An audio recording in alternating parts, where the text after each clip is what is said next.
Hello, I'm Amanda Baxter with Shiny Dime Fibers. Today I wanted to talk to you about some skein winding.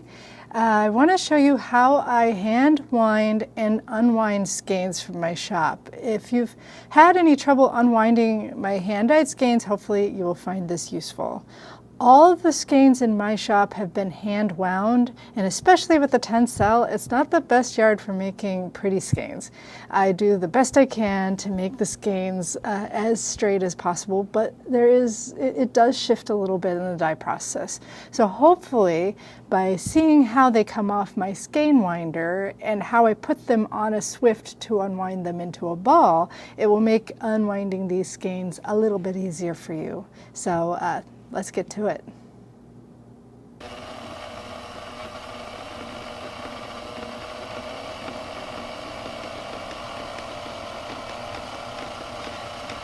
So this is my skein winder. This is how I wind every skein in my shop, me or my studio assistant, Catherine. I wanted to show you how this worked, and then I'm going to show you how I tie my skeins in hopes that maybe I can make it a little bit easier for you to unwind these when you get them in your home. Actually, that's the correct count right there. So I have wound these skeins up and on this this automatic skein winder, and I find that because of the way it winds it, it does build up a little bit on top of itself. So I think if you see which way I tie my knots, then when you go to put it on your winder later, if you can take it apart, if you can unwind it the same way that I've wound it onto here, I think you're going to have a little bit more success getting these wound into balls later. Alright, so let me show you how I tie these knots on my skein so that when you go to put it on your skein winder, you can see where the top and bottom thread might actually be. So I think you'll find that if you unwind the thread that's on top of this stack, it'll be a lot less knotty than if you try to tie the thread that comes from the bottom. So the top and bottom threads I will tie together here. And the way that you'll know which way to unwind is based on the direction of my knots and how you put it on your skein winder. I'm going to show you what I mean by that here. So this is the beginning and the end threads. They're tied together now, and I just do a little bit of twining across just to hold everything in place. I usually use I got that all tangled up, but I usually use scrap yarn to tie all of my ties. There we go. Boy, I just lost my language, didn't I? So it's like I can't talk and work at the same time. There we go. And then I usually cut off that excess there. I'll do all three of these skeins the same way. I'm just going to do the one for now. So let me turn it this direction. So now that I've done that first tie, the rest of my ties are going to be tied in a different direction. So this one, I always end up tying the end knot this way. The other three, I use a scrap thread and I tie this direction. And that's just for my own convenience, but I think it'll help you to see it.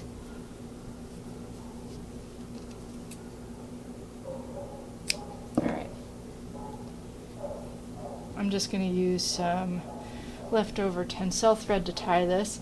So when I tie these knots, and these are just to hold my skein in place while I'm dyeing. So they're pretty loose, but I tie this knot in this direction. So this knot is right here. So when you go to put this on your skein winder later, if you put this on so that the knot is facing, if you're using an umbrella swift, if the knot is facing up,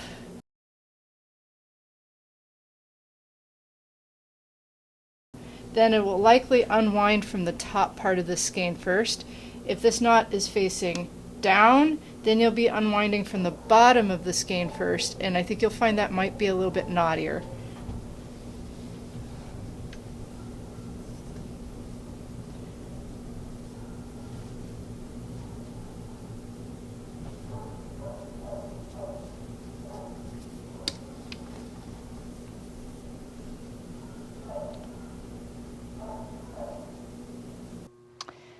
Okay, so I've got this skein open, and first thing I'm going to do is poof it, or open it up. Same way I do when it's wet to kind of get the tangles out.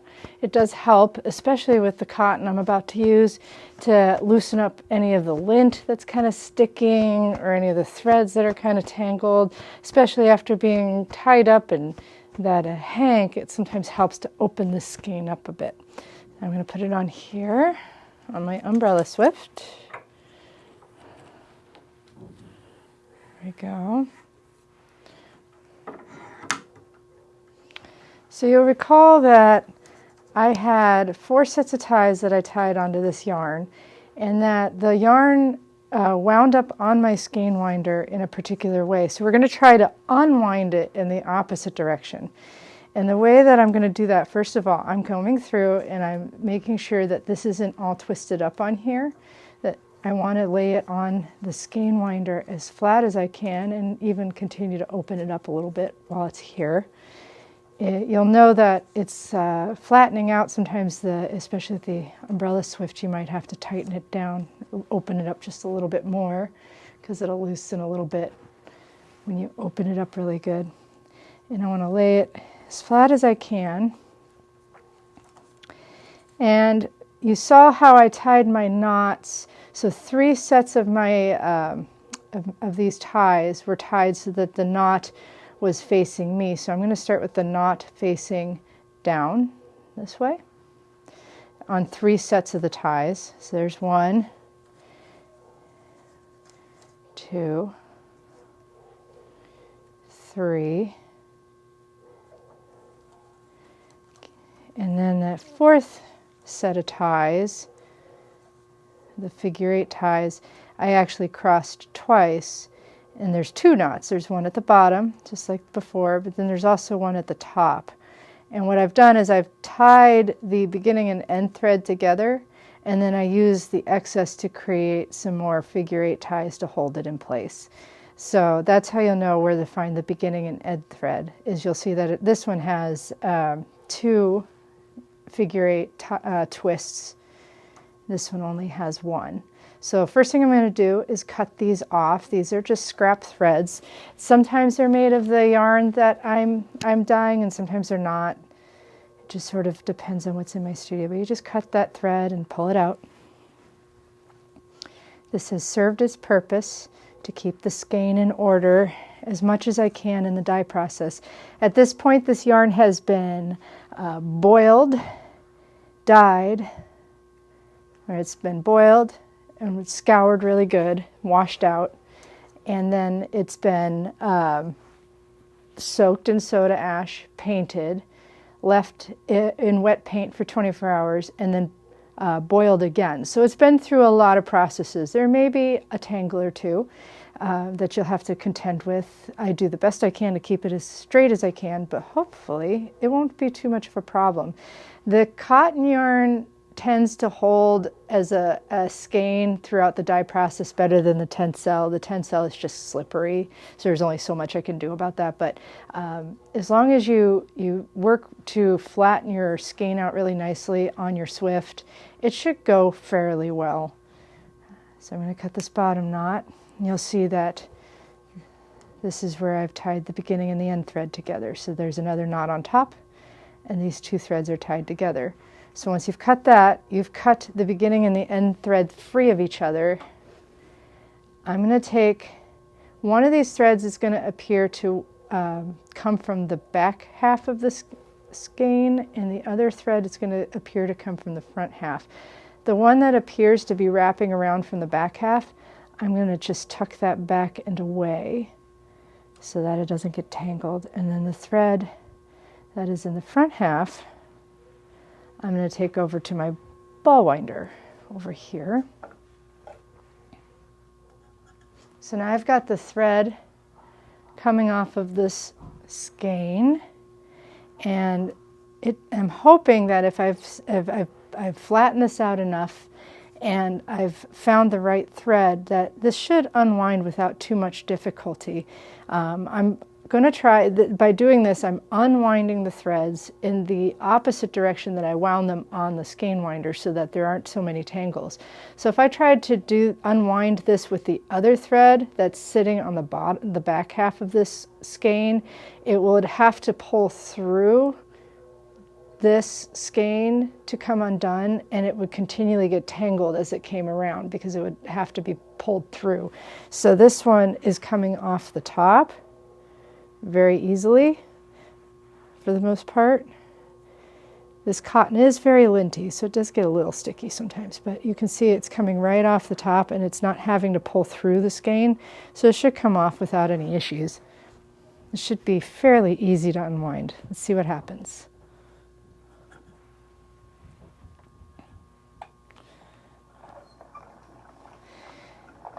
The A2 there's a lot of yardage here, so it could take a little while to get this unwound. And it will kind of max out this Ballwinder in its ability. But there we go. So I use my hand to kind of help guide the thread away from the skein so that it is a little bit easier not to get stuck and to not get tangled on anything going on the umbrella swift.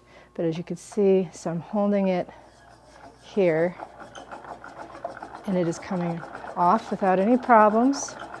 I don't want to go super fast. I don't want to get, just in case there is a tangle or two, I don't want to accidentally pull it so tight that I cause issues. So especially in the beginning, it's good to take your time.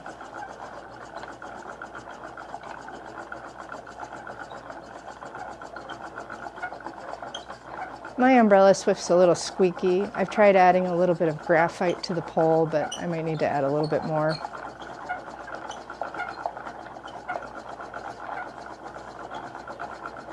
And this is just going to continue on for quite a while. So the thread that I tucked into the back hopefully isn't getting caught on the thread that's being wound into a ball. If you leave it really long and dangling off the bottom, sometimes it'll come around and catch your thread and cause you to have to stop.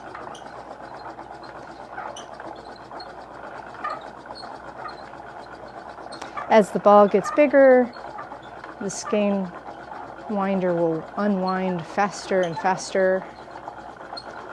But 840 yards? Is that right? Yeah, 840 yards on a 4-ounce skein of 8-2 cotton or 8-2 tencel. It's going to take a while.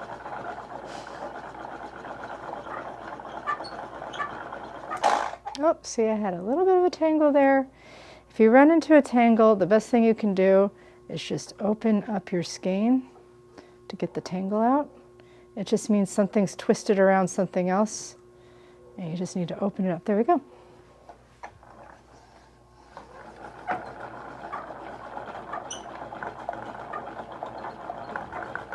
Oh, there we go. I think, where's that beginning thread? It's kind of dangling. I'm afraid as I'm swinging around, it's going to swing out and catch the thread that I'm unwinding. I'm just going to tuck it in up here so it doesn't do that.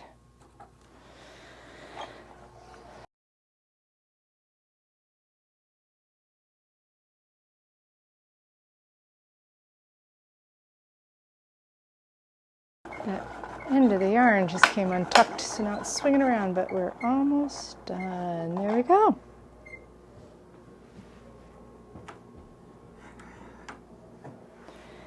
So we have, let me cut the knotted end off the side. So hopefully that helps you figure out how to unwind a skein on a standard umbrella swift. I can't remember if the skeins I wind would fit on a Leclerc skein winder or not. I'm not sure if their circumference opens up wide enough. I think it's pretty close, but I like using the umbrella swift. You can operate it with horizontally or vertical, or it's vertical now, or horizontal, or wherever it fits best in your space, and it folds up nice and small. So, and it's pretty. I like wooden tools. So, let me know if you have any questions.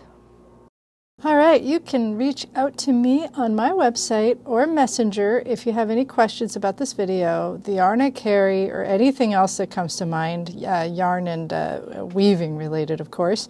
My online shop is shinydimefibers.com, and Facebook and Instagram, you can find me at Shiny Dime Fibers. Easy enough.